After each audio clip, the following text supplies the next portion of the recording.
বলছেন আন্তর্জাতিক বিশেষজ্ঞরা। বাংলাদেশের অন্তর্বর্তীকালীন সরকারের প্রধান উপদেষ্টা মোহাম্মদ ইউনূস দেশের ক্ষমতায় আসার পর থেকে একাধিক পদক্ষেপ করেছেন। এবার বাংলাদেশে জারি হলো নতুন নোট। নতুন নকশার 6টি নোটের ছবি প্রকাশ করেছে বাংলাদেশ ব্যাংক। নোটগুলোর মধ্যে রয়েছে 500, 200, 110, 5 টাকা এবং 2 টাকার নোট।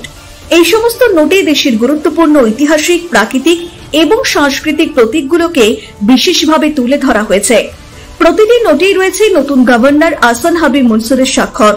তবে কোনো নোটেই নেই বঙ্গবন্ধু শেখ মুজিবুর রহমানের ছবি। তবে অনেকেই বলছেন এটা খুব স্বাভাবিক একটি বিষয়। বঙ্গবন্ধুর সমস্ত স্মৃতিকে মুছে ফেলার জন্য সমস্ত ধরনের উদ্যোগ নিয়েছে এই সরকার। তবে সবথেকে বেশি বিতর্ক ছড়িয়েছে 200 টাকার নোট নিয়ে। নতুন 200 টাকার ব্যাংক নোটের নকশা, তাতে এক পিঠে বাংলাদেশের একটি ম্যাপ ছাপা হয়েছে, যা মোটেই